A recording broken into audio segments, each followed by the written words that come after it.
Good morning, listeners, and welcome to this week's recording of Boomerang.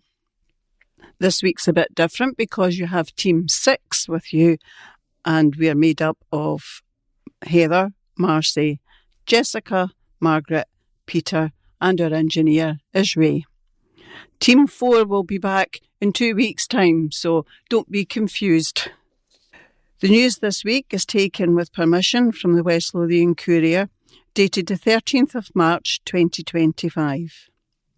As usual, the news will be broken into parts, and can I remind you that when you have listened to the whole recording, please post your wallet back to us from a post box and not the post office. So we will start with part 1. The lead story this week is Granny Rita gets royal day out with Nathan. A big day for the whole family. And the article is by Michael Pringle. Paralympic gold medal winner Nathan McQueen was delighted to have his proud gran present as he received his MBE. The archer from Addiewell was named as a recipient in the King's New Year's Honours List and revealed at that time that his 91-year-old gran Rita is a bit of a royalist. The West Lothian dad who won gold at the Paralympic Games in Paris last year in the mixed team compound final with teammate Jodie Grinham was presented with the MBE by Her Royal Highness Princess Anne at the Palace of Holyrood House in Edinburgh. Nathan was accompanied to the ceremony by his wife Tara and his dad Gary, as well as his proud as punch gran, who was also in Paris to see him win the gold. Speaking to Edinburgh Live after being presented with the honour by the Princess Royal, Nathan said, "It felt really, really special. I didn't ever think I would get an MBE, so to come here and bring my granny is just amazing. It's just such an honour," Gran Rita added. "So glad that I was able to live to see it because I'm 91. It was really tremendous that I was able to go to Paris and see him getting his gold medal, and this is such an honour."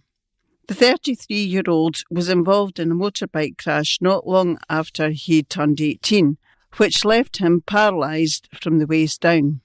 Nathan had played rugby competitive for Glasgow Warriors at under 18 level at the time. At the point, he could never have imagined winning a gold medal or receiving such an esteemed honour as an MBE. He had tried his hand at powerlifting and wheelchair basketball, but a shoulder injury curtailed his progress in both sports. He was inspired by Tara, 38, to get involved in archery, having initially tried his hand as a boy. When he picked up a bow again, he quickly became hooked. Before long, he was regularly hitting the gold bullseye. As well as the Paralympics gold, he also has 3 European Paralympic Championship medals to his name. When the news of the MBE award was revealed at New Year, Nathan described it as the cherry on the top. He added, "The medals and recognition from Paralympics and from archery are great, but an MBE means you're being recognised on a bigger scale." Nathan is already targeting the World Archery Championships this year, and beyond that aims to participate at the Paralympics in Los Angeles in 2028. And now over to Marcy. 2 women, one daughter of the Bathgate business manager and the other the partner of gym owner from the town, are taking on a titanic land and water challenge this summer to raise awareness for 2 issues that predominantly affect women. Fitness fanatics Nicole Garner and Michelle Gallagher are calling on women in West Lothian to join them for the closing stages of the Heavy Long Way Home Challenge.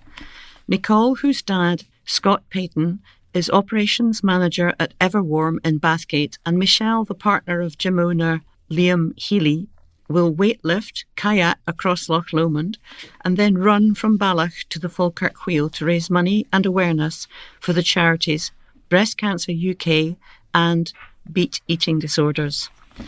Liam, a former worker at Excite Gym in Bathgate, now owns his own gym in Michelle's hometown of Falkirk.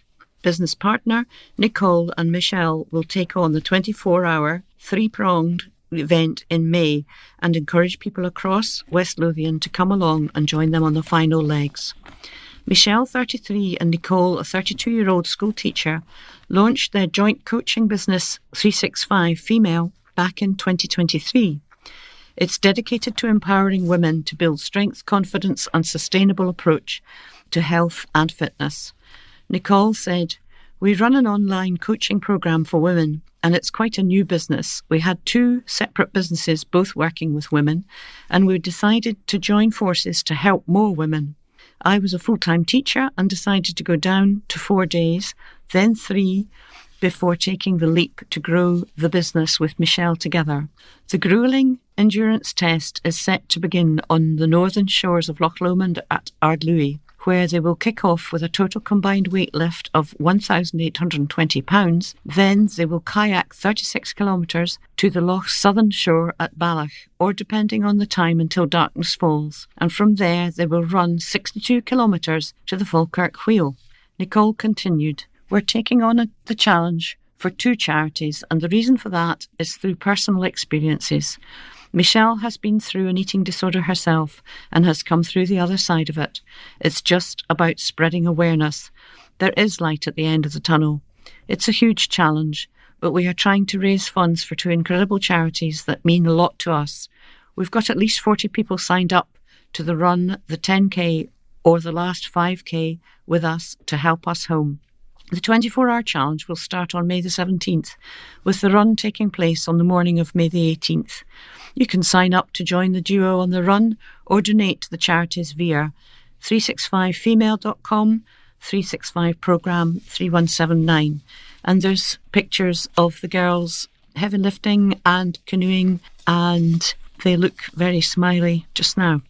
Over to Jessica. Road users warned over pedestrians while driving.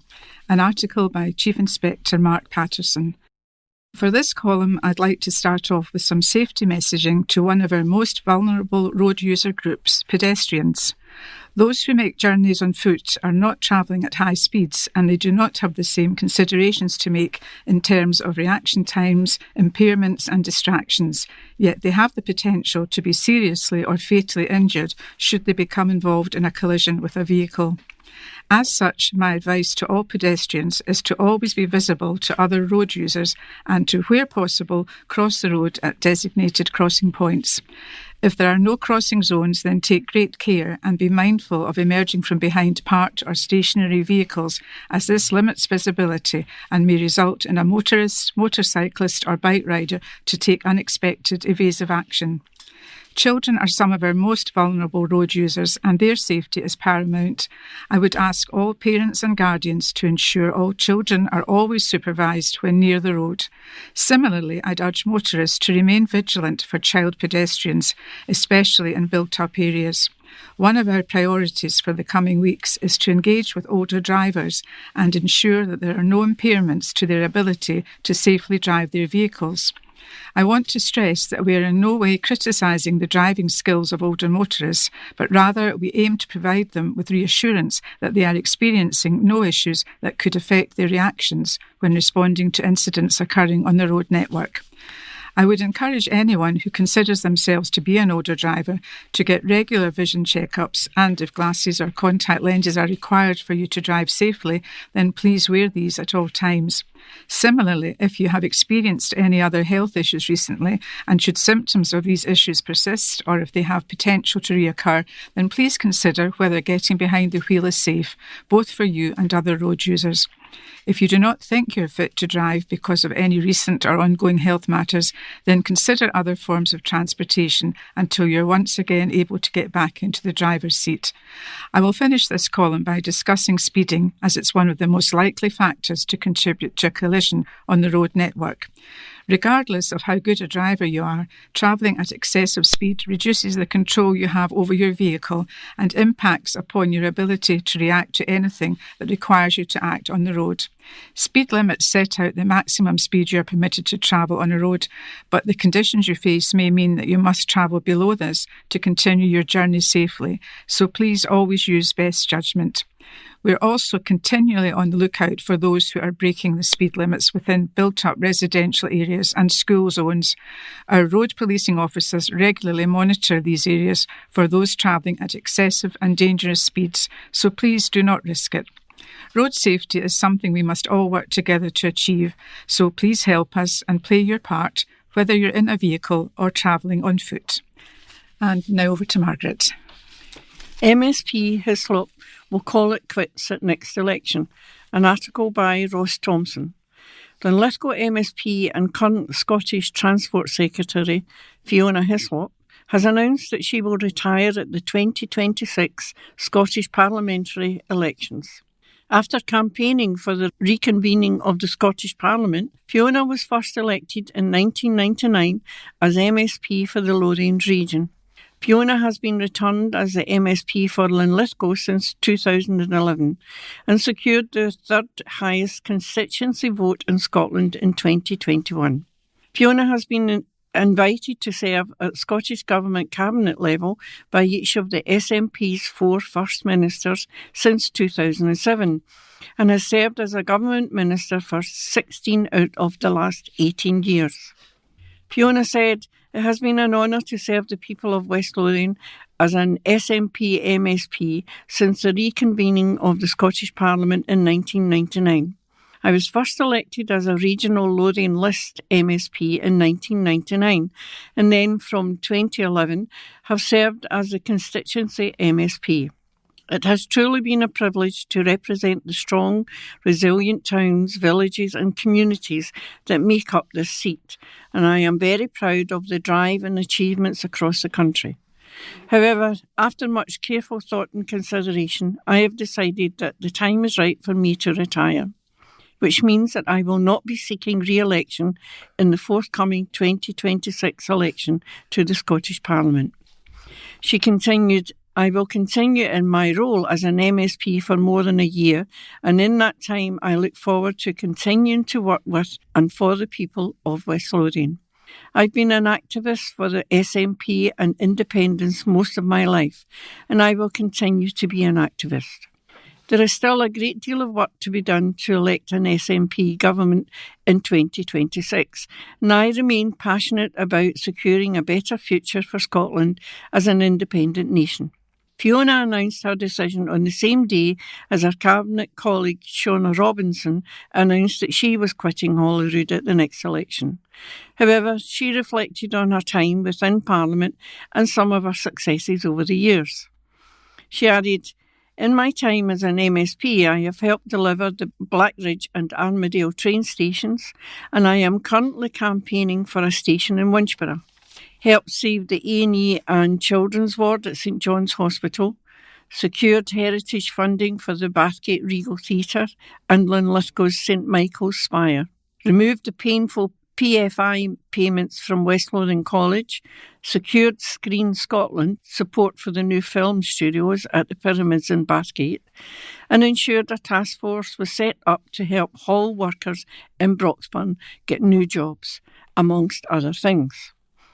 In my time in the Scottish Government, I was proud to be the Cabinet Secretary to abolish Labour's back-end university tuition fees for Scottish students, pilot free school meals for P1 to P3s, champion Scotland all over the world, establishing Scotland's international network in Dublin, Paris, Ottawa and Berlin, and later returning to government to take on the transport brief, where I have driven forward delivery on the A9 dualling programme and continued the free delivery of bus travel for under 22-year-olds across Scotland, among other things. I would also like to thank the wonderful businesses, organisations and charities across West Lothian that I have had pleasure of working with over the years. And there's a photograph with Fiona Hislop and the First Minister, John Swinney. Looks like they're in Parliament walking along the corridors of power. And over to Peter. Winchborough pupils have designs on road safety in their community, an article by Ross Thompson. School children have been showing off winning designs after being challenged by a house builder to create posters to slow traffic in Winchborough. As part of Road Safety Week at the end of last year, Taylor Wimpey, East Scotland, challenged primary 7 pupils of Winchborough Primary School to design road signs to encourage drivers to drive safely throughout its local development. The competition also followed letters from the children to house builders operating in Winchborough to encourage their construction traffic to slow down while they are travelling through the village. The winning designs have been recreated as signs that are now installed near the entrance to Seaton Rise development.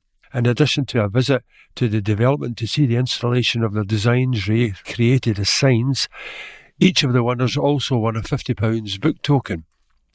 Working with Winchborough Primary School to convey such an important message has been a great opportunity to connect with the growing community at Seaton Rise in Winchborough. Kirsty McGill, Sales and Marketing Director for Taylor Wimpey Scotland, said, "We hope the children's signs will remind drivers and all construction traffic to drive safely as they enter and move around the development and the wider village too."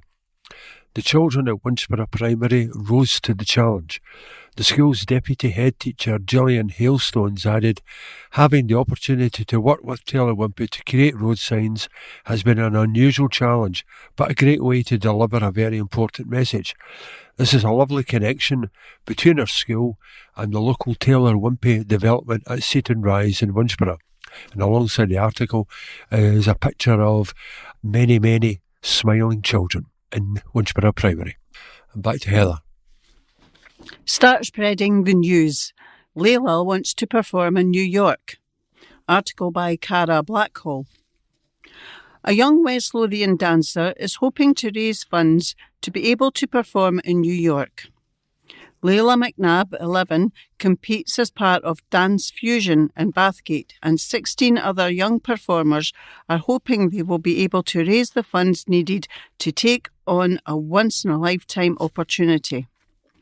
In July 2025, the team are preparing to perform on Broadway and as part of a concert in New York's Times Square. Parents are hoping to raise around £2,200 per dancer to get the girls overseas. Speaking to Edinburgh Live, mum Jenna McNabb, 36, said she is proud of her daughter and says dance has really built her daughter's confidence. Layla started dancing at the age of 3 when she took a small break, picking the hobby back up when she was 8. She has danced at the school ever since and developed a real passion for the skill. Jenna added, "The price to get over there is extortionate and we are really hoping we can raise what's needed to get the girls over there." Layla started dancing when she was really little, but she stopped enjoying it. When she was around 8 years old, she decided to get back into the dancing, and her passion has continued to grow ever since. Her confidence has grown too, and now she does lots of different styles. She's been part of the competition team at Dance Fusion for a year, and we compete in competitions all across Scotland.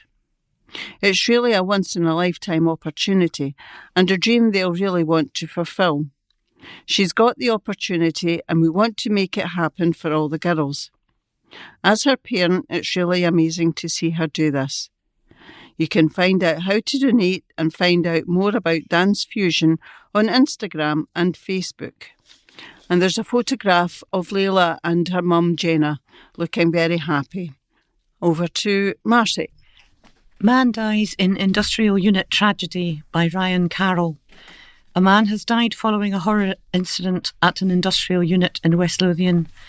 Emergency services raced to the Pollux Scottrans site on Blackburn Road in Bathgate after the alarm was raised at around 10:10 a.m. on Tuesday, 4th of March. Officers have now confirmed that a 59-year-old man was sadly pronounced dead at the scene. Police say their inquiries are ongoing and the Health and Safety Executive has been informed. A Police Scotland spokesman said, "Around 10:10 a.m. on Tuesday, March the 4th, we received a report of a man injured at industrial premises on Blackburn Road, Bathgate. Emergency services attended, however, the 59-year-old man was pronounced dead at the scene. Inquiries are continuing and the Health and Safety Executive has been informed. The Scottish Fire and Rescue Services said 4 engines attended and that they left the scene at 11 a.m. Over to Jessica. Tenants' Rights Campaign launched, an article by Ross Thompson. A campaign to increase awareness of tenants' rights in West Lothian has been launched by Housing Minister Paul McLennan. This includes information about where renters can go to access help and advice. Latest figures show that there are an estimated 9,366 privately rented dwellings across West Lothian, accounting for 11.3% of total dwellings in the area. At a national level, the majority of private tenants, 84%, are satisfied with their housing. However, research suggests tenants do not always know their rights or feel able to use them when a problem comes up. It's important that renters in West Lothian know how to use their rights, as tenants in Scotland have some of the strongest rights in the UK. These rights include the right to ask for a review of a rent increase and for landlords to give the correct notice period before increasing rent, protection from illegal evictions, being asked to leave a property without proper notice, and the right to a rented home that is maintained to an acceptable standard. Mr McLennan said, people who rent their homes in North Lanarkshire already have strong rights when it comes to rent rises, maintenance and repairs and evictions. This campaign is important to make sure we increase awareness of these rights. We also want to highlight the end of the temporary charge to rent adjudication on March the 31st. This was put in place to support the transition back to market rent following the temporary cap on rents under the Cost of Living Act. Under existing legislation, most private tenants continue to have the right to seek a review of a rent increase, and I would encourage any tenant who is concerned about this to apply. We are also taking forward measures in the Housing Bill to address the need for longer-term action on rent control and strengthen tenants' rights where it's needed. Citizens Advice Scotland spokesperson Aoife Derry added, "A safe, secure home is foundational to people's lives. We see thousands of people coming to our local bureaus seeking advice because they are struggling to afford their rent, as well as landlords who need support. The Scottish Citizens Advice Network is here to help with free confidential advice for anyone who needs it. We need to see a rented sector that works for everyone, where everyone knows their rights and responsibilities, and clear information and access to redress when things go wrong. Scotland deserves a rented sector that works for everyone so that more people can stay in their homes." And over to Margaret. Plans for thousands of new homes submitted. Persimmon East Scotland has submitted a major planning permission in principle called PPIP application for an ambitious development at Gaviside Farm west of Livingston. The project, which is for a site allocated for development in West Lothian Local Development Plan, includes plans for up to 2,800 high-quality new homes. The homes will cater to a range of local needs, with a focus on affordability and energy efficiency. The transformative proposal would make a major contribution to tackling West Lothian's housing emergency, with 700 of the homes specifically allocated to help local people in housing need and reduce the council's housing waiting list. The project would be one of Persimmon's East Scotland's largest ever and demonstrates the Bathgate-based home builders' ongoing commitment to West Lothian. The plans would see a substantial investment made in the local area to create a vibrant and sustainable new community, including a new primary school, land for a modern healthcare facility, a village centre offering retail and community spaces to enhance local amenities, employment, land, creating jobs and contributing to the local economy, and a network of landscaped open spaces. The application marks the initial stage of a long-term project designed to deliver homes and community amenities in phases, beginning in 2029. Neil Parry, Managing Director for Persimmon's Homes East Scotland, said, "We're thrilled to bring forward plans for this landmark development at Gaviside Farm.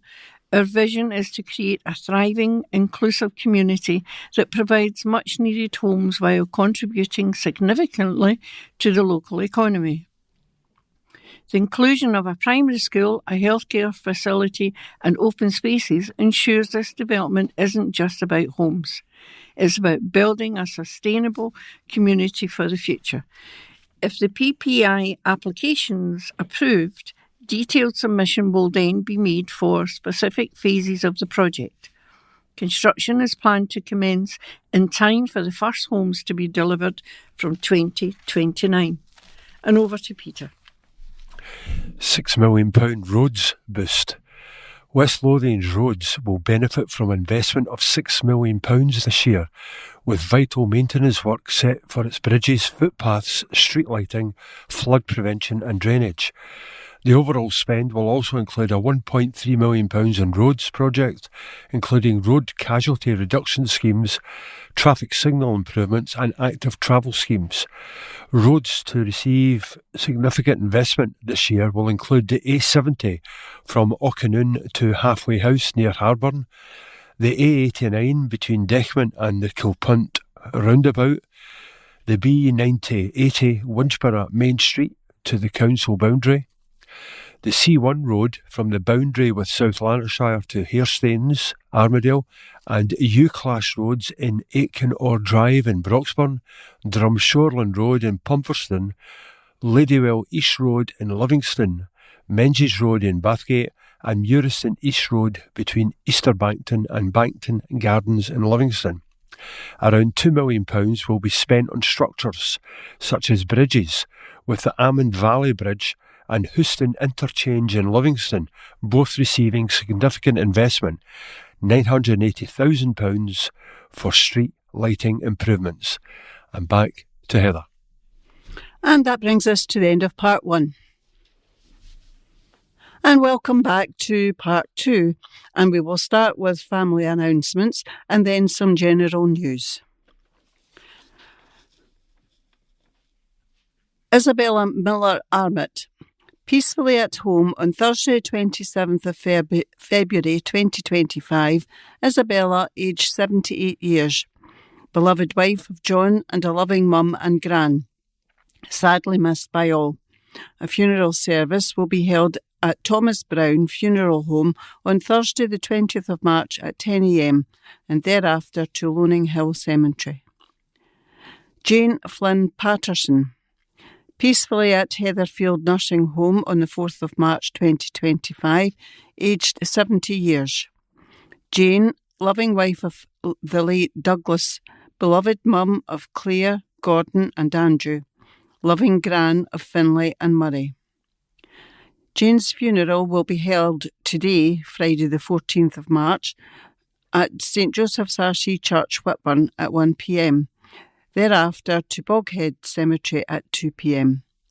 Family flowers only, please. Donations, if desired, to Heatherfield Nursing Home. Donald or Bill Stewart Livingston.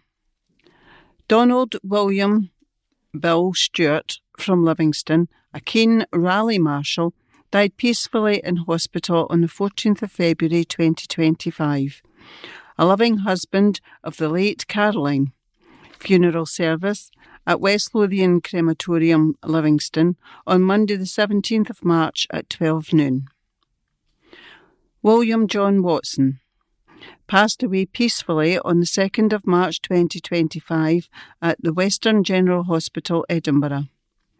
Willie, aged 89 years, formerly from Blackridge, a beloved husband of the late Pam Ewing, a loving brother to Bert and the late Hugh, an adored uncle and great-uncle.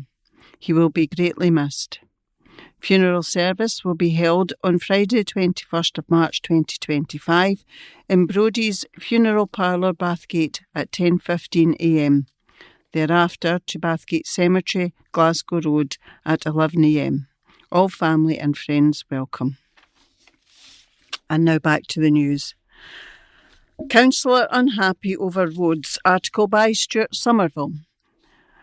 The state of the roads in Bathgate is worse than it's ever been, according to a senior Labour councillor.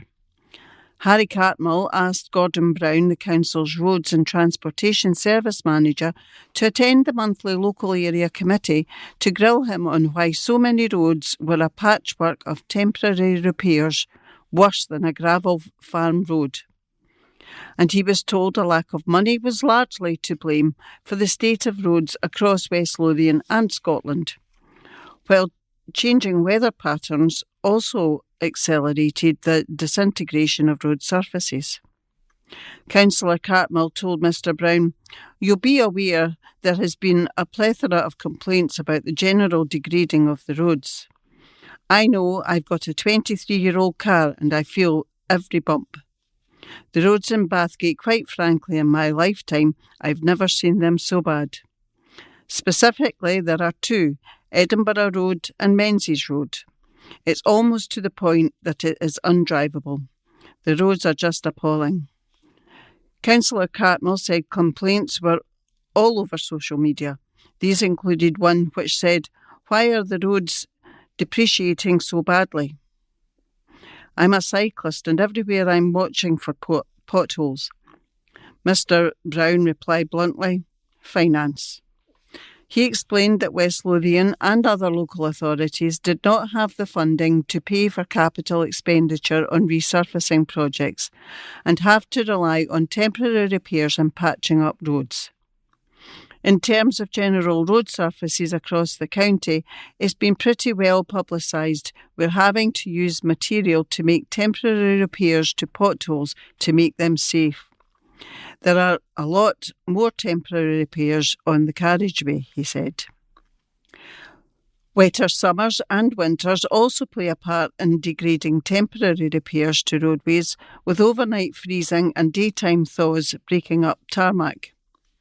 Mr Brown said that full resurfacing contracts would be issued in Edinburgh Road and Menzies Road in this financial year, and he would report back to the next meeting of the Bathgate Area Local Committee on starting dates for the work.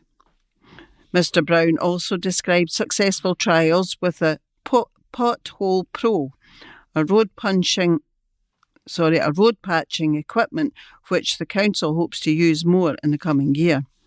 He stressed that all potholes were filled in with 24 hours of being reported and that inspectors were out checking roads regularly and prioritising repairs projects. It all boils down to finance, Mr Brown told the councillors. If there were more capital made available, then we could get target more resurfacing schemes. We are proactively dealing with the problem. It's just that there are more potholes. And over to Marcy. Council team shows off new apprenticeship opportunities by Ross Thompson. To mark Scottish Apprenticeship Week, members of the public have been invited to learn all about apprenticeship opportunities with West Lothian Council. Information sessions took place at Whitehill House in Bathgate, where attendees had the chance to interact with current and former apprentices and gain an insight into what it's like to earn while you learn. A member of council services were represented, providing specific details on carers in scientific trade areas, in addition to experts from across further education, agriculture and the construction industry were in attendance, providing pupils with a wide overview of potential pathways into apprenticeships. Apprentices across the council receive practical and theory learning, with all apprentices completing college work which is combined with on-the-job training and experienced staff. Apprentices work across a variety of roles, including roads, horticulture, fleet mechanic, electricians, plumbers, joiners, plasterers and roofers. The council also employs modern apprentices in office-based roles such as accounting, customer services and advice shop, financial inclusion and planning services. West Lothian Council Senior Organisational Development Advisor Stuart MacDonald said, "We hope everyone who attended our apprenticeship information sessions has left with a greater understanding of the potential pathway towards an apprenticeship with the council. Apprenticeships present a fantastic opportunity to someone to earn while they learn, gaining valuable career experience while picking up qualifications they can take with them for the rest of their working lives." And there are some pictures of Whitehill House in Bathgate and people at various desks and a digger simulator, and very interesting. Over to Jessica. Going blind won't stop Neil living his dreams, an article by Cara Blackhall. A West Lothian man has opened up on his experience of being blind after he was diagnosed as a teenager. Neil Atkinson, 26, from Armadale, started to lose his sight at the age of 6 due to Stargardt's disease before being registered as blind at 17 years old. Although he has some sight, he explained he has no central vision and is unable to see small print or recognise faces, but is able to navigate himself without a cane. He said he noticed small changes to his sight while he was lying in bed as a child. He added, "I started to lose my sight when I was around 6 or 7 years old, and it got worse when I turned 12. At first I was registered partially sighted, but then I was registered blind when I was going into further education when there were more challenges. I remember when I was around 6, I had a bunk bed, and when I was lying on the bottom bunk looking up at the top bunk, I would see little black dots in the middle of my sight. I remember thinking they were flies or something, and at that point it got picked up by the opticians. I then went through the eye hospital and was diagnosed when I was 8. I now have no central vision, so seeing small print or recognising faces is useless, but my navigation is okay. I just need everything magnified or really close to my face." Despite the challenges he has faced, he is keen to spread awareness as much as possible and believes his sight loss has benefited him.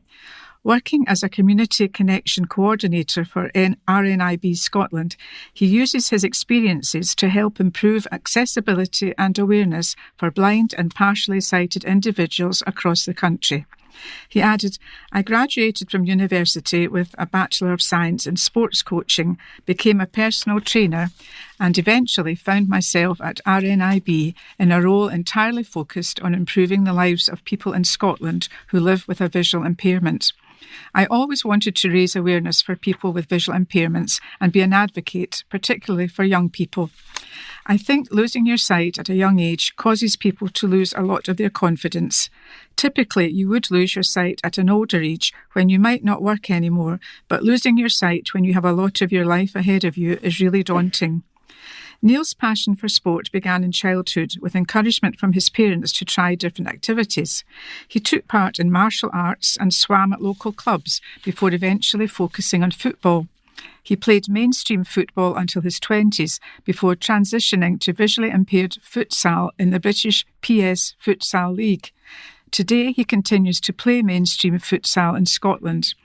Having spent years as both a coach and a player, Neil understands the barriers that people with sight loss face when trying to engage in sports.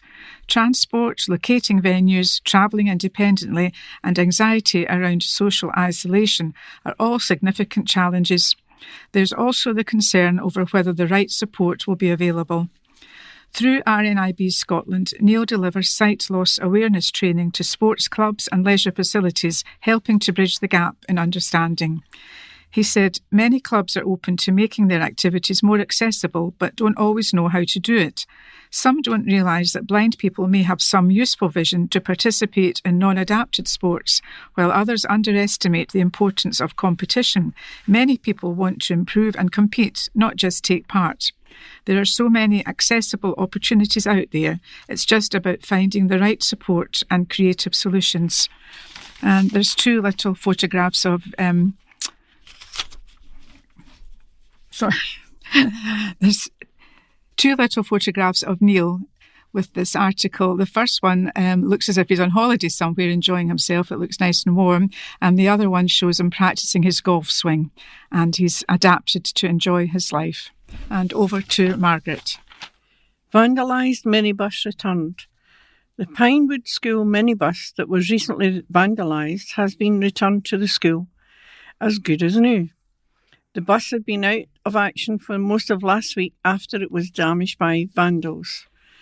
Knowing how important the vehicle is to the pupils, the council's fleet team worked on repairs this week to ensure it could get back to serving the school community as quickly as possible, much to the delight of pupils and staff. Pinewood is a school for severe and complex needs within West Lothian.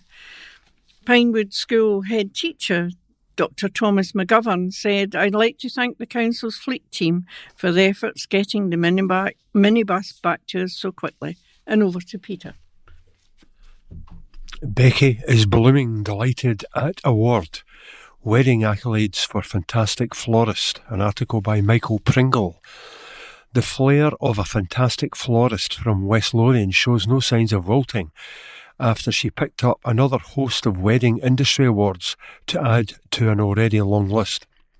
Becky Lindell from Bathgate, owner of Becky's Flowers, scooped the Best Wedding Florist title at the Your Scottish Wedding Awards 2024 in November. Then in January, her sterling work was recognised once again by the Scottish Confetti Wedding Awards when she received a highly recommended accolade for her floral work for weddings. If that wasn't blooming brilliant enough, Becky then landed a double at the Scottish Wedding Awards in February when she took both the regional and overall Best Wedding Florist Awards. But Becky, who works from home, is no stranger to recognition for her floral work. The mum of 3 has won at the Scottish Wedding Awards 3 times, as well as being a 9 times finalist, and is also a 2-time winner at the Nation's Wedding Awards. And the recognition of her creative flair isn't confined to weddings. Becky's been a finalist at the Scottish Funeral Awards 4 times in recent years, receiving a highly recommended billing in 2023. Becky said, "I've always been based at home. I've worked for other people in shops, but I'll be 15 years in September running my own business from home. You can be a bit more flexible working from home, as you don't have the overheads. I make the flowers up, I deliver them, I do everything myself. We converted our garage into a workshop, and that works for me. I've got an office that I rent on a Wednesday for the purpose of appointments and my admin. I was considering going into a shop around about 2019, but I'm so glad I didn't. If I'd been in a shop during COVID, that would have finished me." Unlike many sole trader businesses, Becky has managed to ensure she manages a good balance between work and her personal life. In a creative industry, if you work too hard, you can lose your creativity, Becky continued. Your brain needs a break. I'm quite good at giving myself time out from work. When I have a day off, I'm quite strict and don't look at my work phone. If you're constantly consumed by work, you will burn yourself out. You need time with your family and to do other things. I have 3 kids who are all grown up now, but they can still be demanding, Becky joked. While she's always delighted to pick up another industry award, the recognition brings added pressure, albeit in a positive way. It can be really overwhelming when I win, and my email and social media go mad, Becky admits. There's a lot to do in a very short space of time because suddenly everyone wants your services and wants to know you, and you need to respond to everyone. But what it gives me in the long run is humongous because I don't have a shop window. I don't really advertise, and I'm not generally the kind of person who likes to blow her own trumpet, but sometimes you have to. By winning these awards, it puts me in the public eye and brings me more work. Becky specialises in flowers for weddings, funerals, gifts and events, but everything can be catered for, from single arrangements or buttonholes through to large weddings and corporate events. All of her work is made to order, and she offers no obligation consultations at a place and time that suits the customer. For more information on Becky's services, visit www.beckysflowers.co.uk. And alongside the article is a picture of Becky picking up her award, and alongside her is Elaine C. Smith. And back to Heather. Audiology Chief on Good Ear Care. Following this year's World Hearing Day, an audiology director at Specsavers Livingston has discussed the importance of regular hearing tests, sharing top audiology health tips to help the local community ensure their hearing is in good shape. Stuart McConaughey, a partner at Specsavers store in the centre Livingston, aims to raise awareness regarding hearing loss and promoting ear and hearing care following World Hearing Day on March the 3rd. One of the most recurring issues with hearing is earwax build-up, which can cause hearing difficulties and discomfort. Stuart highlights the challenges this can cause. He said, "Everyone has earwax. It's produced by our ears to help protect them from infections and to stop them feeling dry and irritated. However, too much earwax can cause problems, particularly when it becomes hardened and impacted, potentially leading to hearing loss, discomfort, pain, and in some cases, infections. He continued, because of this, it's always hugely important to get expert help if you experience difficulty with your hearing, especially if you're not directly able to access a local Specsavers store.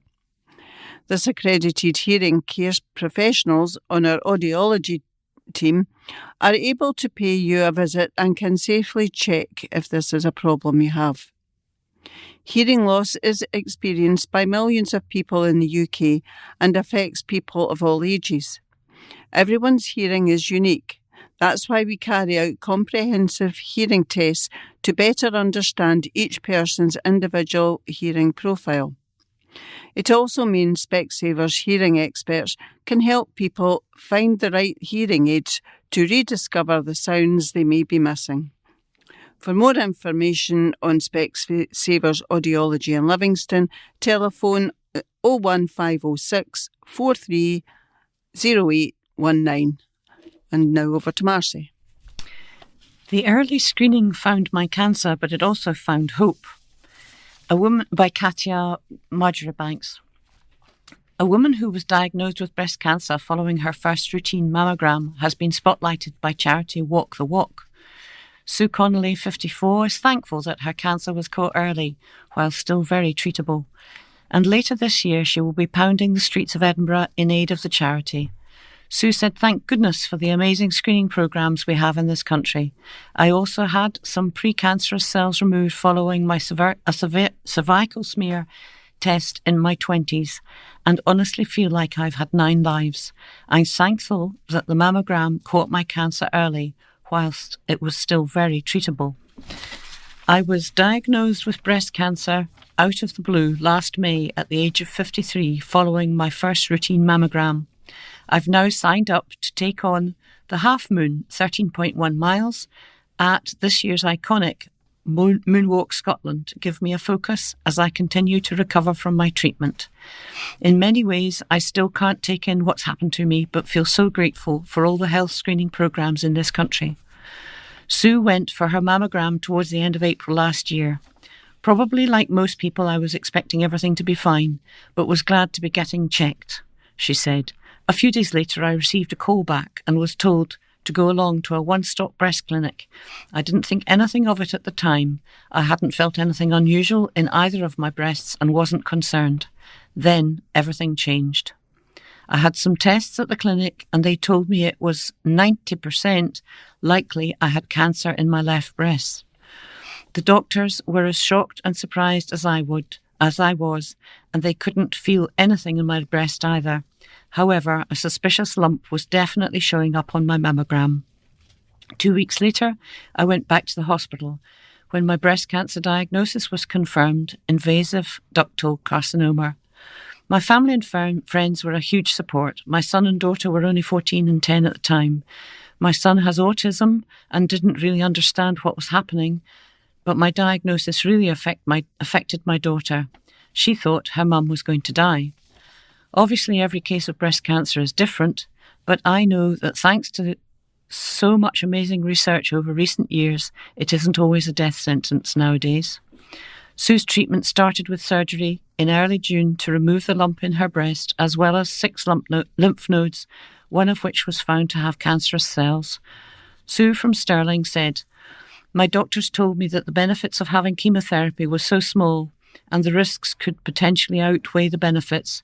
So I was put on the hormone therapy letrozole for 7 years instead. In effect, it does the same job as chemo, helping to prevent the breast cancer coming back. The side effects of letrozole are quite significant for me, though. I describe them as menopausal symptoms on steroids. My last active treatment was 15 sessions of radiotherapy, which finished in September last year. Radiotherapy really took it out of me. I'm still feeling the effects now. People often think that once you've finished active treatment for cancer, you can simply just move on. But like many people who have had a cancer diagnosis, I'm still quite up and down, both physically and mentally. Sue has signed up for the Half Moon Challenge, 13.1 miles, at the Moon Walk Scotland on Saturday, September the 7th, with some friends to give herself a really positive goal to focus on. One of the side effects of taking letrozole is joint pain, and walking is really good for getting me moving. Walking is something which I've always done and have really enjoyed.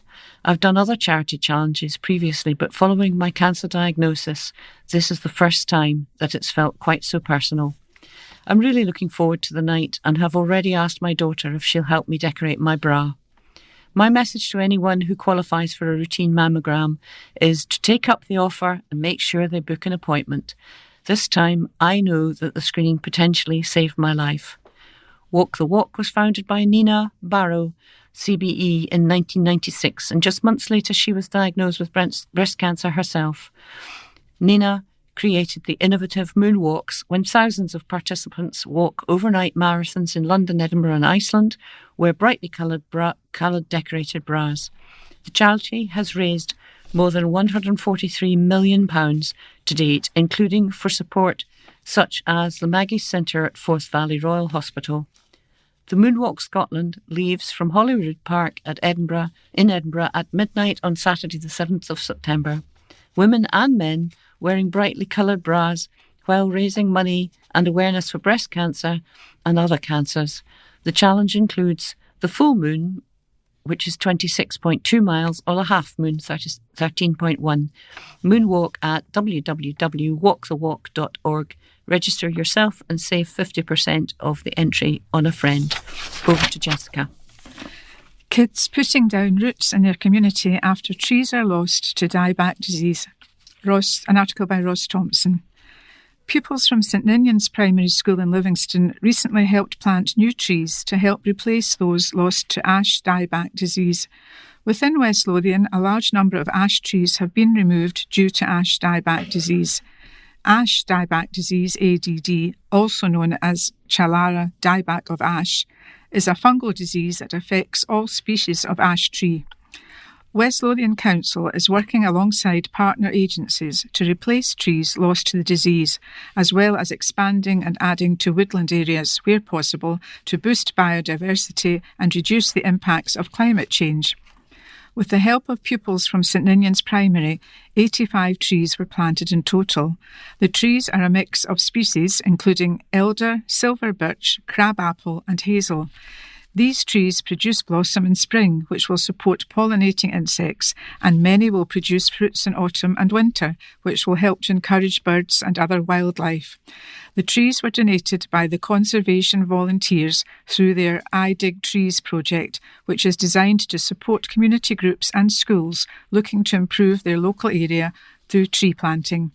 And there's a nice picture of all the children who helped to plant the trees, and they all look very happy after their hard work. And over to Margaret. Fireworks Web Survey reveals all. An article by Ross Thompson. Livingston MP Gregor Poynton is urging the West Lothian Community Safety Partnership to do more to curb the antisocial use of fireworks. New research has revealed that 85% of residents in West Lothian want the sale of them banned entirely. 232 of 272 people who responded to a recent survey, commissioned by the Member of Parliament, have had enough and want to see the sale of pyrotechnics outlawed. Just under half would be keen on the introduction of restrictions on the times of which fireworks could be used, whilst 129 respondents felt that they should only be available to be purchased by licensed operators or for use on organised public displays. The Community Safety Partnership resisted calls to enforce a firework control zone, that's an FCZ, last year. However, a range of concerns still exists within the community regarding the issue. Commenting, Gregor said, "It is clear that many people in my constituency have had enough of fireworks altogether. Whilst an outright ban might be a step too far, I think it is important we listen to the feedback from this survey and take on board the views of residents. The figures here underline the fact that many people are unhappy with the measures or lack of them that are currently in place. I have heard firsthand from residents about how their loved ones and their pets have been negatively impacted by the misuse of fireworks. And I think it is about time we did more to tackle the problem that crop up annually, particularly in and around every November.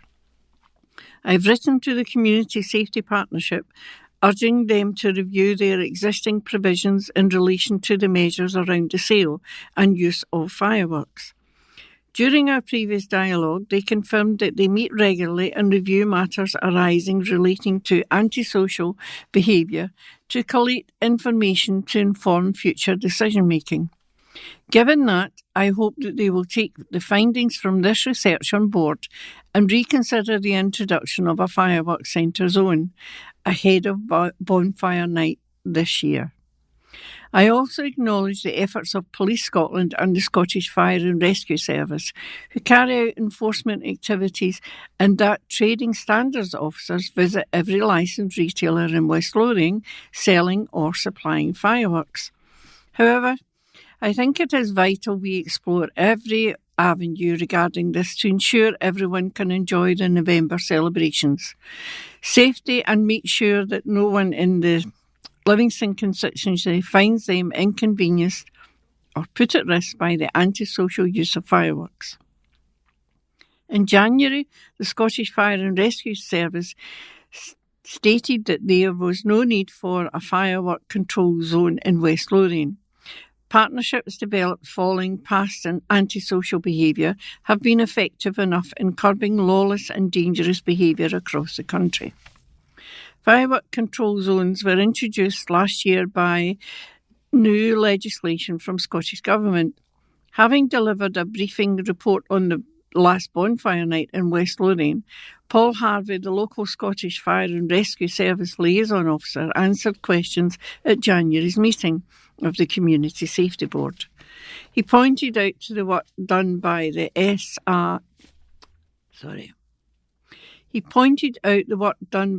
SFRS with local schools in the run-up to Bonfire Night, as well as collaborative work with council departments identifying rubbish build-ups and potentially dangerous bonfires. The use of council's social media channels also reinforce stay safe messages around Bonfire Night. Watch Commander Paul Harvey said, "There's been an extensive conversations around firework control zones. We at this point would be recommending the alternatives to firework control zones that West Lothian has provided over the last number of years." And there's a photo of Livingston MP Gregor Poynton looking very serious. And over to Peter. Restaurant put on the market, an article by Chloe Goodall. A restaurant in West Lothian has been put up for sale, offering endless potential for growth and innovation for new owners. Recently renovated, Vim and Vigour on Glasgow Road in Bathgate seats a total of 68 guests, has 5 stars on TripAdvisor with over 100 reviews, and is complete with a dream-come-true kitchen. Available for a leasehold price of £250,000, it opens the doors for new owners to come in and build on the restaurant's previous success. As advertised on RightBiz, the venue features a modern and stylish seating area, a fully equipped bar and a prime location. The advert adds, "With an annual turnover of £500,000, our restaurant is a testament to success. We enjoy a loyal customer base and a glowing reputation, which highlights our commitment to quality and service. Recently renovated to meet the highest standards, our venue combines style with efficiency. The space accommodates 68 guests, offering an intimate yet vibrant atmosphere. Looking to expand business hours? Currently, our turnover reflects operations from Friday to Sunday, but there's potential for increased revenue with extended hours. Our team consists of 10 skilled employees dedicated to offering exemplary service. With a strong online presence, Vim and Vigour maintains an active Facebook page with over 6,000 followers and an Instagram fan base exceeding 2,000. We boast a 5-star rating on TripAdvisor with over 100 reviews and an impressive 4.8-star rating on Google. More information on the restaurant and other details is available on the Right Biz website. Back to Heather. Well, roads are very popular this week, as here's another article entitled Roadworks Confirmed. Drivers are advised that the M8 Junction 3 eastbound on slip and the A899 between the Livingston East and Deckermont roundabouts will be closed from 8 p.m. until 6 a.m. from March the 24th to 28th as part of ongoing bridge works.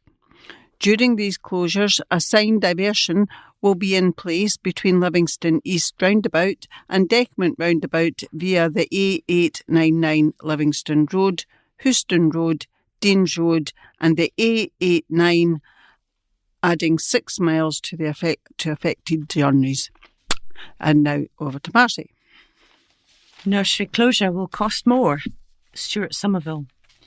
Plans to shut Linlithgow Bridge Nursery School will cost the council money rather than add to the £1 million savings it hopes to make from the county closure programme, campaigners have claimed.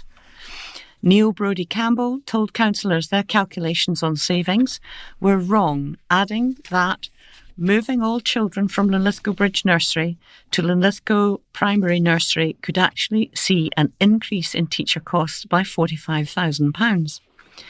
He made the claim at a meeting of West Lothian Council's Education Executive where councillors voted to close 8 nursery schools, including Linlithgow Bridge. Mr Brady Campbell said the Education Department's approach has left parents stressed, bemused and confused. He said that many parents of children with ASN favoured Linlithgow Bridge because it offered a smaller and more focused environment for their needs. It makes a significant difference for children, especially those needing additional support, he said. Parents learned first through the council's Facebook page that the nursery would close. Many of them, including Mr Brady Campbell, within a month of their 3-year-old starting a nursery. He told councillors asking a 3-year-old to walk 1.5 miles, crossing 3 busy roads during the school run, is an accident waiting to happen. He added that officers' response to this point at a public meeting was that the council was fulfilling a statutory duty by providing alternative provision, and if parents did not want to walk, they could consider car share. Mr Brady Campbell said that the plan flew in the face of the council's active travel programme and would inevitably lead to more cars on the roads and around the busy Preston Road where Linlithgow Primary and Nursery is. On finances, Mr Brady Campbell added, "Let's be blunt, we're here to save cash and that even doesn't stack up." He described the work of one mother who had studied the council's projected savings from the closure. She projected that the savings were incorrect and managed to cost the council $45,000 a year due to required staffing ratios. She got the officers to look at the numbers and they were wrong, over £100,000 wrong.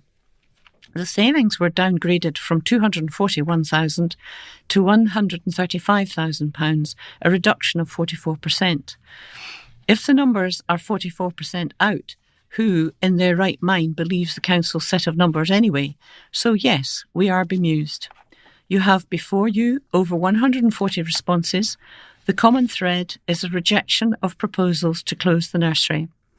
Responding to the financial question, officers pointed out the figures supposed all children enrolled at both schools would attend all the time, requiring more staff to meet the ratio needs. Children do not all attend at the same time, and the supposition also takes account that not all parents would choose to move their child to Linlithgow Primary, many opting instead for private provision. Linlithgow is the best served area in the county for private nursery needs, said officers in response. Officers' responses to questions raised at the public meeting held in Linlithgow Bridge detailed available nursery space in the town. Greg Welsh, the head of early learning and childcare, also told councillors in the Tuesday meeting that the total numbers leaving primary 7 classes in the town's 5 primary schools this June would be 191. The total P1 intake across the 5 schools in August is 120. Mr. Brady Campbell faced lengthy questioning, largely supportive from members and union reps. Local Liberal Democrat councillor Sally Patty was barred from voting on the decision under standing orders because she had publicly supported the parents' campaign. Councillor Pauline Orr, who doesn't have a vote on the Education Executive, had also supported the campaign and attended the meeting from the public benches. Councillor Tom Conn, Linlithgow's Labour councillor, is a member of the Education Executive, and he told the committee he would support the closure decision.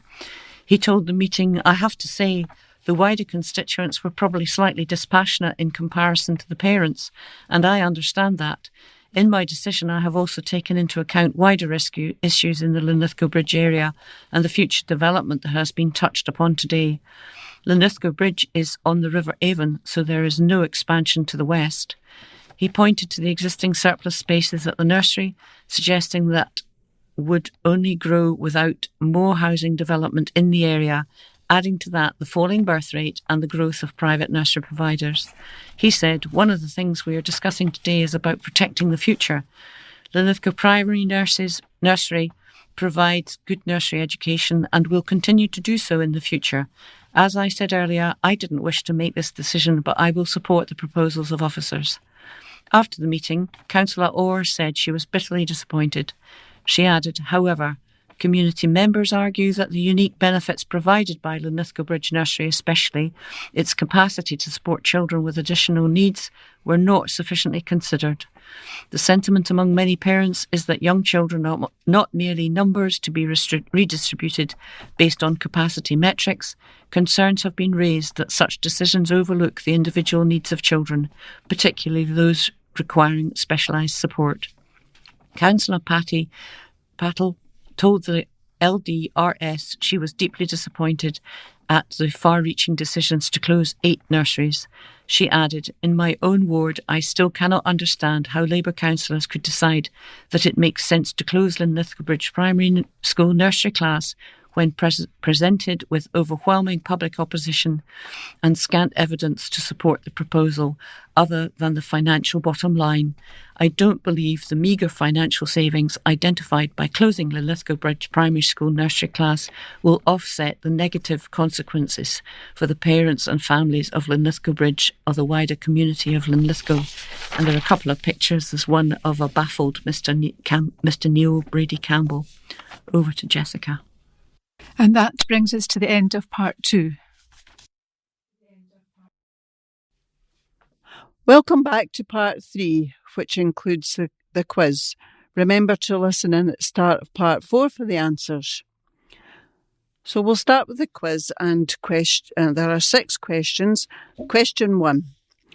Which fabric used especially for military clothing gets its name from an Urdu word meaning dust-coloured? A. Twill, B. Khaki, C. Canvas. Question 2. What were the nicknames of Paul Whitehouse and Harry Enfield's Fab FM DJs Dave Nice and Mike Smash? A. Smashy and Nicey, B. Davey and Mickey, or C. Smashing and Nicer? Question 3. If someone were described as hirsute, what would they have a lot of? A. Hair, B. Clothes, C. Friends. Question 4. What was the name of John Borman's character in the Doctor Who spin-off series Torchwood? A. Captain Jack Horner, B. Captain Jack Harkness, or C. Captain Jack Sparrow? Question 5. In 1993, comedy Cool Runnings was about a bobsleigh team from which country bidding to compete in the 1988 Winter Olympics? A. Jamaica, B. Egypt, C. Australia. Question 6. Which Italian astronomer was forced by the Inquisition in 1633 to recant his belief that the Earth went round the Sun? A. Archimedes, B. Leonardo da Vinci, C. Galileo. And now back to the news, and article starts, new director at Livy's Outlet. Livingston Designer Outlet has announced that Michelle Whitelaw has joined the team as centre manager. Michelle joined the Designer Outlet on March 10th at an incredibly exciting time as it celebrates its 25th year in operation this October. With many new retail partners arriving throughout the course of 2025, Michelle's role will be pivotal in welcoming and working with these brands and existing retailers. With an extensive background in retail, Michelle kick-started her career at Marylebone Warwick Balfour and later joined UK leisure retail specialist X Leisure, where she was responsible for driving value-based marketing for the launch of Xscape, Bray Head and Snowzone within the region. With a clear passion for marketing in retail and leisure, Michelle then made the strategic move to Edinburgh shopping destination Ocean Terminal to spearhead the operational and marketing functions. Speaking of the move, Michelle said, "I am absolutely delighted to be joining Livingston Designer Outlet as centre manager. Throughout my career in retail, I've invested much of my time ensuring that marketing and operational functions work seamlessly together to achieve growth. I'm looking forward to a new challenge within the outlet retail space." And now over to Marcy. Spanish Students Enjoy Visit by Ross Thompson. Environment Community High School in Livingston once again had the amazing opportunity to work with one of their partnership schools from Santander in northern Spain. A total of 35 pupils and 5 teachers from IES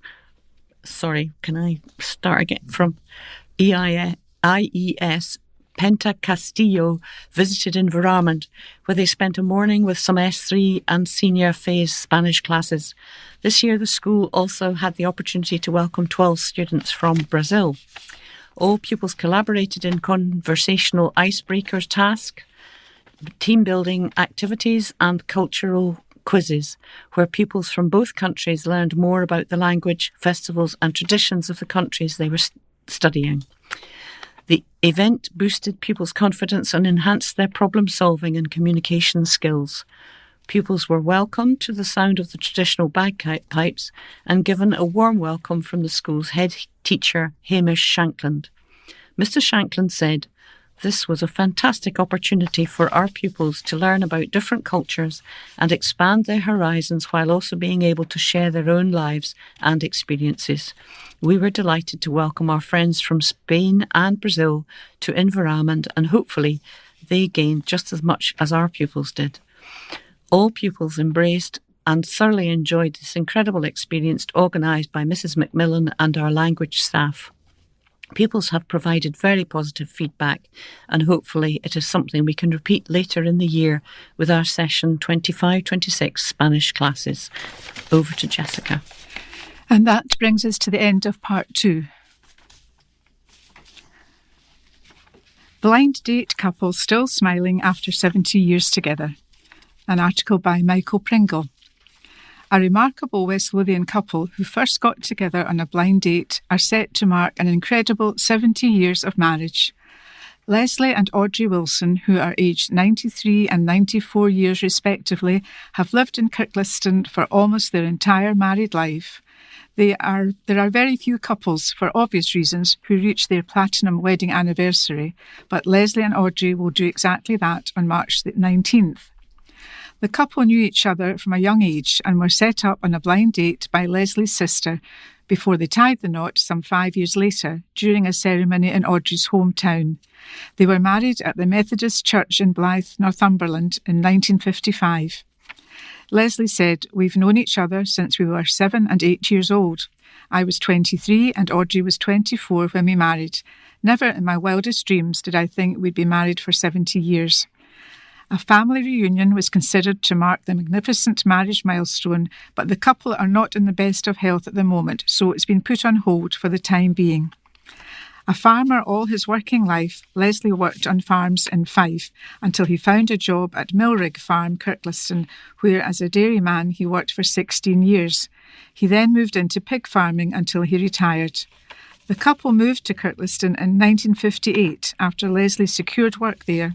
He had originally travelled north to Scotland as a teenager on his motorbike for a holiday, but was offered a job on a farm in Kinross and decided to stay. Audrey worked in an electrical components factory in Blyth at the time, but they continued with a 4-year long-distance relationship, with Leslie travelling back and forth every couple of months on his motorbike. Eventually, Audrey made the move north too, and they've been together ever since. The motorbike had a sidecar added as they started a family, but eventually it had to go when the family outgrew it. I gave the motorbike up when my son David was born, Leslie admits. We had 2 children in the sidecar, but then it was too small, so I changed to a car. I'd travelled everywhere in a motorbike until then. They would have 4 children, Ruth, who is now 68 years old, Mary, 67, David, 64, who all live within easy travelling distance, and Grace, 60, who emigrated to Canada in 1992. When they were children, the family would enjoy holidays in the UK, mainly in Oban and Ayr and in the Lake District. Mum had 4 of us to look after, but she also helped in the farm. We all mucked in on the farm, David said, but my dad always made sure we got a holiday every year. The couple now have 8 grandchildren, 10 great-grandchildren and a great-great-grandson. The family also boasts 2 sets of twins. Leslie and Audrey still live independently in the same house in the village they've called home for the last 50 years. After retiring, Leslie enjoyed spending more time on his hobbies of photography and wood turning, making clocks, bowls and pens, which he displayed and sold at the community church's Christmas craft fair. He also has a lifelong passion for gardening. When we were young, he always had his camera with him and loved taking photos, David recalled. His mum, Audrey, was also creative and would make birthday and greeting cards as well as knitting. They've also enjoyed several coach holidays in the UK and abroad. The church and being part of the local community always played a big part in the life of Leslie and Audrey, and they put their long and happy marriage down to their faith, family and love for each other. "I'm not one for giving up," said Leslie. "First and foremost, we both have our faith and trust in the Lord Jesus Christ. He is the centre of our life. Secondly, there's our love for each other. It's never wavered. We're still as much in love with each other now as we were at the start. There are no secrets and we do everything together and make decisions together, and of course our family."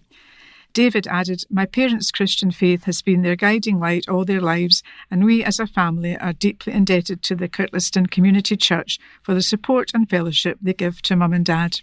And there are quite a few photographs to accompany the article, 2 of them which were black and white on their wedding day, Leslie and Audrey looking. Well, Leslie looks quite happy. Audrey looks a little apprehensive, but she's got a lovely bouquet of flowers. And then another good one of them on their motorbike in their younger days, just the 2 of them, before all the children came along.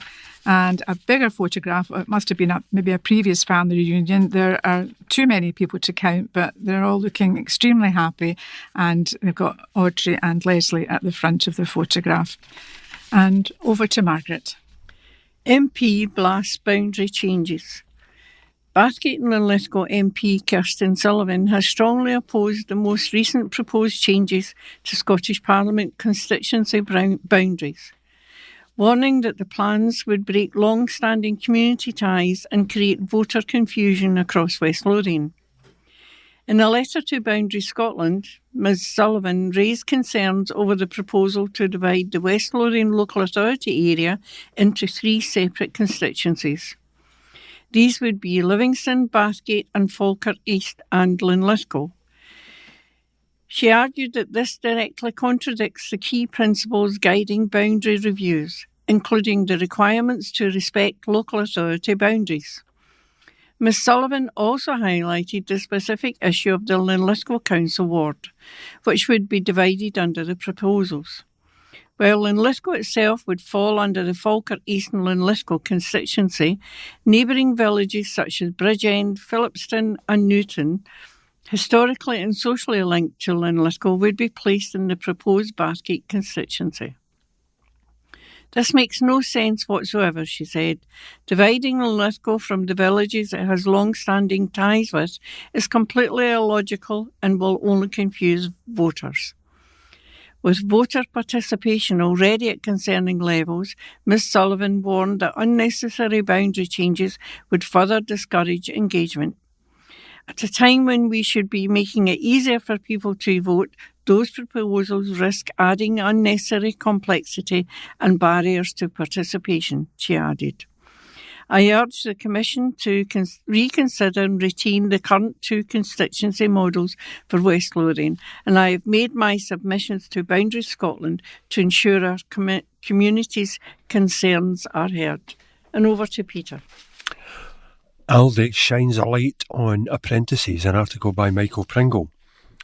Aldi shone a light on its Warehouse to Wheels programme during Scottish Apprenticeship Week. The 13-month-long programme is based at Aldi's Bathgate Regional Distribution Centre and offers existing warehouse colleagues the opportunity to gain their HGV licence while earning a competitive salary. By July 2025, successful apprentices will be fully qualified Aldi drivers, delivering stock to stores across Scotland as part of the supermarket's growing logistics network. The programme is designed to support career progression within Aldi while addressing the UK-wide shortage of HGV drivers. Through structured training, apprentices gain essential skills and qualifications, with Aldi covering all training costs and offering ongoing support throughout the programme. Josu Daly, 34, is one of the latest recruits to the programme. Previously working in customer service and driving roles, Josu always had a passion for driving, but struggled to find a stable position that allowed him to pursue it as a career. He secured the position in the warehouse and dedicated himself to excelling in his role, setting a high standard of performance for 2 years before applying for the Warehouse to Wheels apprenticeship programme. Josu said, I really enjoyed my time working in the Aldi warehouse and learnt a lot. However, when applications for Warehouse to Wheels opened, I jumped at the chance and I'm now on my way to becoming a qualified HGV driver.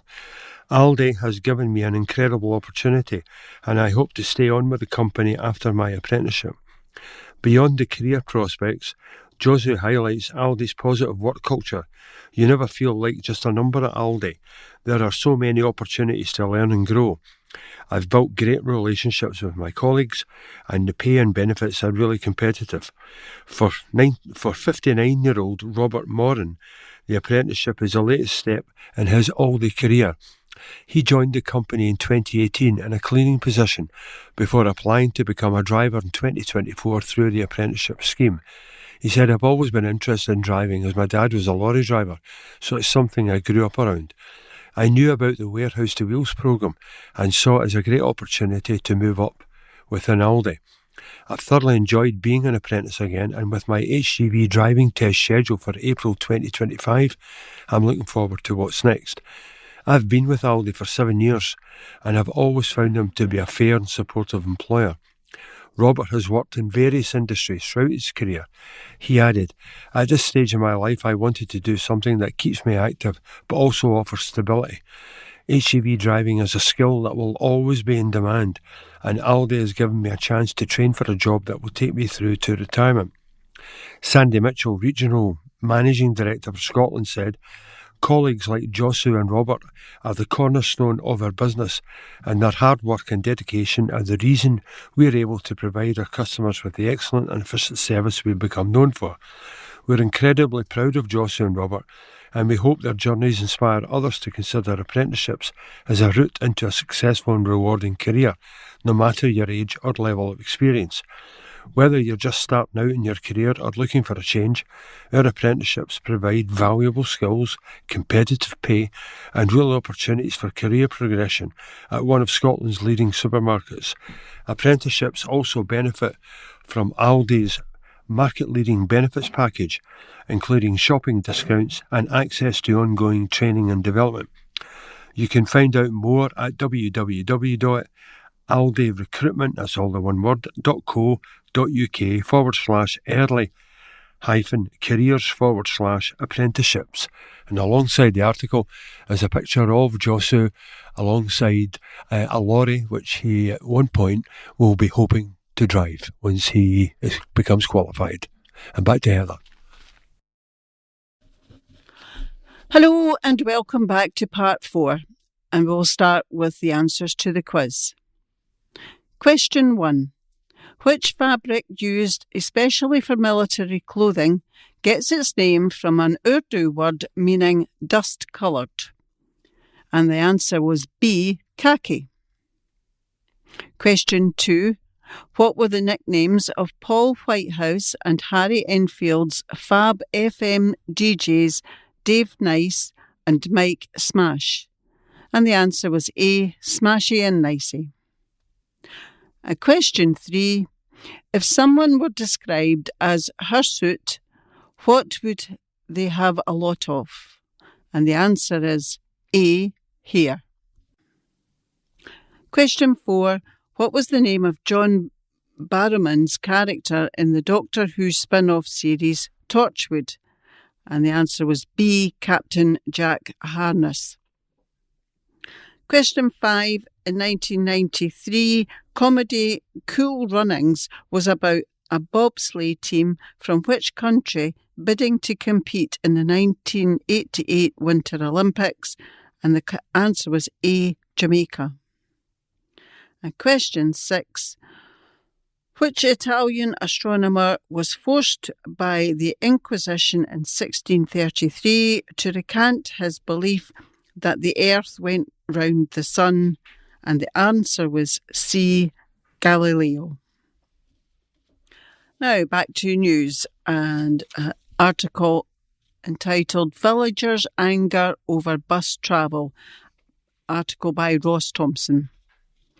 A quiet meeting of over 50 village residents took place at a Livingston village bus stop that has not seen a bus for nearly a year. Locals from the village find it difficult to get to the local hospital and the local GP surgery next to it. Additionally, the town centre is further away, and by public transport it is a long walk to a bus stop too. The removal of the bus services to Bathgate and Livingston shopping centres has not only made it difficult for residents to shop in person, but it appears to have reduced footfall in both centres. Residents have mentioned 10 and 12-minute walks. However, people with reduced mobility have longer walk times of 25 to 60 minutes to reach bus stops up to and over 800 metres away. A spokesperson from Livingston Village Community Council said, "On Friday, I was at a fantastic meeting that gave a massive show of support for buses to return to our village bus stop. 3 women who are residents in the village organised the meeting. Many villagers met up at the bus stop to highlight the need for a bus service in the village and what a fantastic turnout it was. It certainly convinced everyone for the need for a bus service. There is a pensioner. He recently came to live in the village to enjoy it, along with the variety of shops at the centre. But he can only go to the shopping centre if he uses his car or phones for a taxi. In the case of a taxi, money from a pension disappears fast. That is after paying out £7 or more each way. It hurts. There is no option for a bus within 5-minute walk. That is to buy his groceries, pick up a prescription, visit Waterstones, or pop into a shop to buy presents for his grandchildren."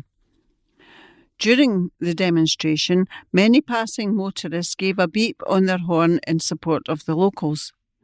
A local villager said, "It was a great turnout for the return of our bus services. The 3 ladies did well. There is a bookable bus service for elderly and disabled locals, but it is organised for every Tuesday at 9:30 a.m. with a return journey at 11:30 a.m. The 9:30 a.m. start can make it difficult for people that have carers that may arrive later than expected.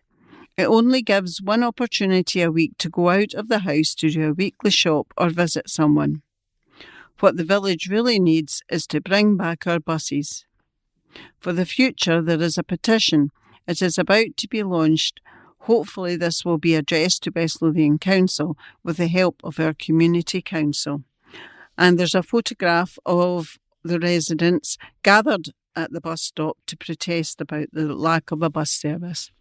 And now over to Marcy. Staff need to feel safe. A campaign has been launched to reduce aggression towards West Lothian Council staff.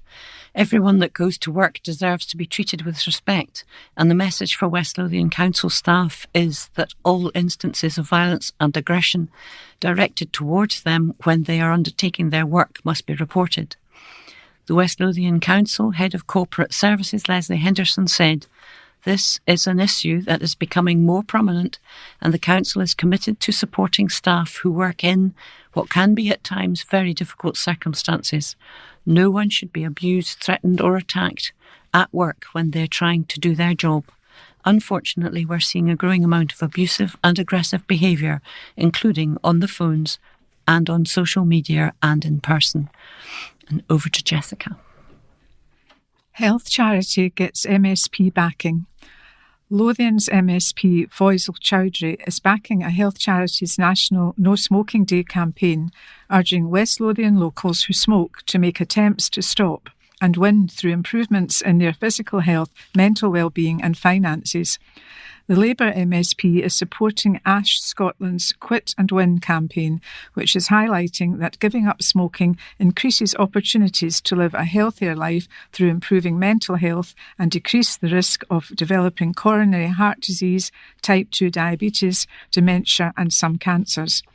The charity advises that an average smoker who gives up tobacco on No Smoking Day, Wednesday, March the 12th, would save £3,332 within 12 months, money that could be better spent on a holiday or something special for themselves or their loved ones.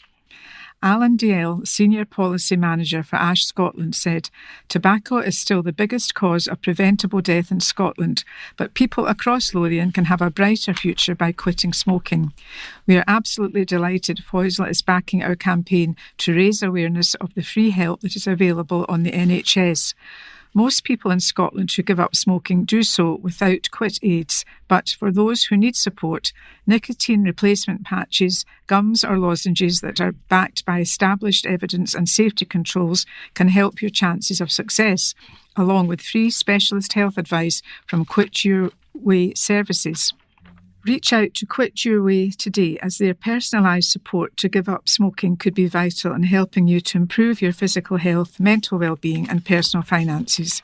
Commenting, Mr Chowdhury added, "I am pleased to be supporting Ash Scotland's Quit and Win campaign and encourage my constituents who smoke but want to give up to try for the first time or try again to quit smoking and gain a range of health benefits, as well as a chance to save your money when you live a tobacco-free life." According to the Office of National Statistics, the average price of a packet of 20 cigarettes in 2025 is £16.45. Ash Scotland is a Scottish charity taking action to reduce harms caused by tobacco and related products. And over to Margaret. Unsafe in our own property. An article by Nicholas Malizia. Mass youth targeted a house in West Lothian after dark, making the disabled residents feel unsafe in their own home. The incident, which was caught on CCTV, took place on Saturday, March the 9th at 6:48pm on Cathcart Court, East Calder. Police confirmed they were investigating the antisocial behaviour, but inquiries were at an early stage. Video footage shows a group of 3 figures approach the home wearing balaclavas. One of the youths breaks off from the group and approaches the home, where he delivers a kick to the front door. The resident said the incidents were distressing for her and her husband. "We are both disabled." She told Edinburgh Live, "The incident which happened on Saturday evening has made me feel anxious and unsafe in my own home. Both me and my husband are disabled and I suffer from anxiety, so every time this has happened, my heart goes like crazy. I keep thinking after this happened, are we being targeted because of these teens know there are a disabled couple at the home? Most evenings now I'm on edge, thinking it could happen again. My thoughts following the matter is, do the parents of these kids know where they are or what they are up to? And what are the teens getting from doing this to someone's home, especially in the evening? The residents hope to raise awareness about the dangers of these pranks and discourage teenagers from participating in such activities. A Police Scotland spokesperson said around 12:05 p.m. on Sunday, March the 9th, 2025, officers received a report of antisocial behaviour on Cathcart Court, East Calder. Inquiries are at an early stage. And over to Heather. And we'll finish up with a round of sport. Bathgate kid jumps for joy after title win. Article by Michael Pringle. A young boxer from Bathgate, who's only been fighting competitively since the start of the year, has been crowned the best in Scotland for his age. Christopher Wakeley, a pupil at Windenow Primary in the town of Bathgate, only took part in his first competitive bout in January, but is already proving a knockout. The 11-year-old, who is a member of Falthouse Boxing Club, is showing he has the golden touch by winning 2 titles in quick succession. The second of them, the Scottish Schoolboys Championships title, where he went home with the coveted golden gloves. The youngster received a message of congratulations from West Lothian Council on their social media platforms after firstly winning the Eastern District's Championship in Fife. Fighting in the 28K 2014 category, Christopher emerged victorious after taking on counterpart from Dunfermline Boxing Club. Then, in late February, at the Scottish Schoolboys Championship, held at Ravenscraig, Motherwell, the West Lothian youngster faced a boxer from Cain Boxing Club in Aberdeenshire in the final before getting the decision the day before in his semi-final. He won the final with a 4-1 decision in his favour and was crowned the best in Scotland at his age and weight and was awarded the coveted gold medal and golden gloves. Willie Kerr, who's been boxing coach at Falthouse Boxing Club, said, Christopher's been at our club for a wee while, about a year and a half, but he was only allowed to start boxing in January. So he's just managed to get registered and this is his first year boxing. He actually lost his first bout after travelling to England to fight. He went all the way down to Doncaster for his first fight. Christopher is matched with boys of the same age in the 28 kilo category. It's the lightest you can get. But he's been sparring with bigger boys at the club. Willie, who's been coaching young boxers for 24 years, added, he has great potential and trains so hard. Some kids get hit on the nose and that can change them, but not him. He's a wee terrier. He's just got it and he gets stuck in. His first competition was the Eastern District, which is a smaller competition, but he won the gold medal in that. He moved on to box for Scotland's Golden Gloves and won that as well. That was 2 in consecutive weeks. He's doing really well, and to win the first 2 competitions available to him is fantastic. And there's a photograph of Christopher jumping for joy after the judges announced their decision. And over to Marcy. Stock car season gets off to a flying start. The 2025 stock car season got underway at the Cowden Beath Race Wall on Saturday evening with the drivers revelling on a dry track surface. Bailey McKinnon rolled his car spectacularly on the back straight after tangling with another car, whilst Callum Rainey was in a big shunt in his opening heat. Both drivers were back out for their respective finals. Greg Rooney Newbridge was back after an engine blow-up in practice in his Formula 2, but had one of these meetings where nothing went right for him and he failed to get classification in either of his races. There was a good turnout of Pro Stock Basics for their opening meeting, with the Harthill's Mitchell Mackay making his debut and joining Amy Easton Whitburn, Zoe Stewart Ratho and Gail, John and James Peyton Polbeth in one grid.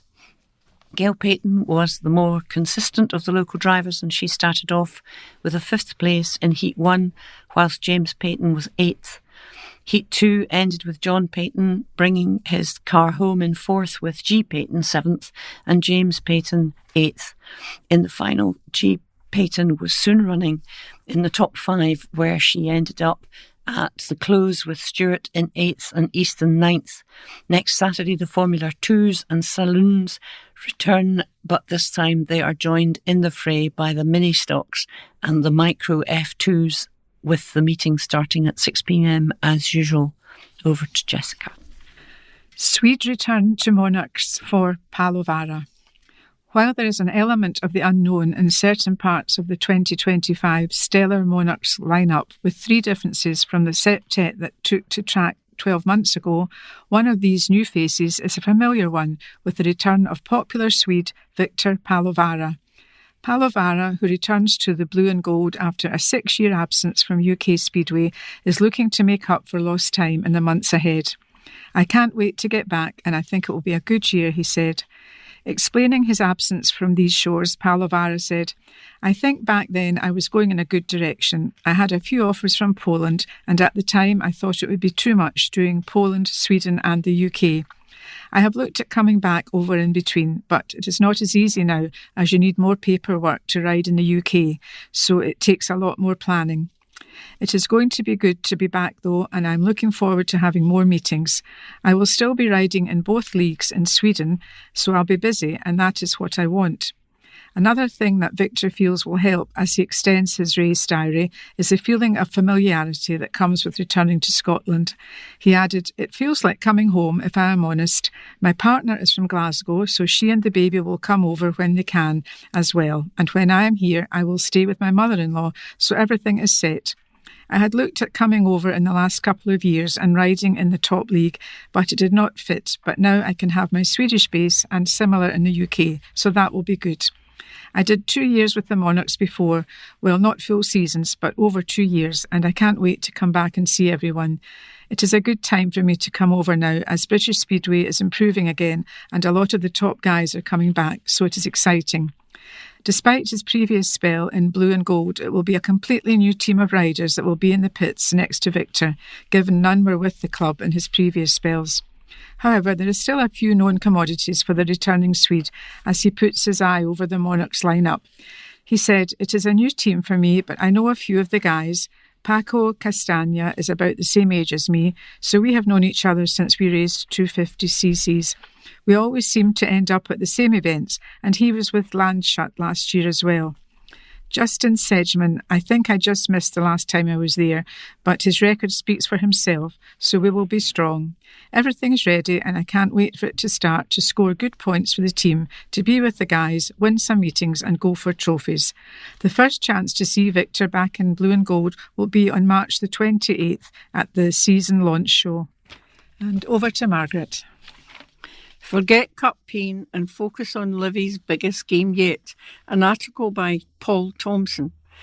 Livingston face their biggest game of the season so far when the Lions visit Airdrie in Saturday's championship clash, according to gaffer David Martindale. The West Lothian side have slipped up in recent weeks, leaving them 6 points adrift of leaders Falkirk and third in the table behind second place Ayr United on goal difference. With the pain of Monday night's narrow Scottish Cup exit to St Johnstone still fresh in the memory, Livy have to put that behind them to focus on league business. And Martindale says the match with the league's bottom side, who have yet to take a point off the Lions this season, is huge for their aspirations. He said, "It is my job to pick the players up after Monday, but if they need to be picked up, they're in the wrong job. We have a huge game coming up on Saturday. We can't do anything about what happened on Monday, so go away and feel sorry for yourself. Look at the what-ifs, then come back ready to go for Airdrie. We'll go again and get ourselves up for what is now the biggest game of the season on Saturday. Airdrie are fighting for their lives. They've got a few injured players back and they have picked up a few points. We've taken 9 points off them this season, but this will be a different game. Falkirk will be big favourites to see out the title, having opened up a decent gap at the summit. And Martindale says if Livy can't be crowned champions, a runners-up slot heading into the playoff for promotion will be imperative. He added, right now, automatic promotion is not in our hands, but finishing second is. Do I think there is still a chance we can win the league? I do. I genuinely do. But second place is still in our hands, and if there is a big difference between there and third or fourth in terms of the playoffs, I don't think the league is done, but we need to make sure, worst case scenario, that we finish second. There is a lot to play for, and there won't be easy games of football.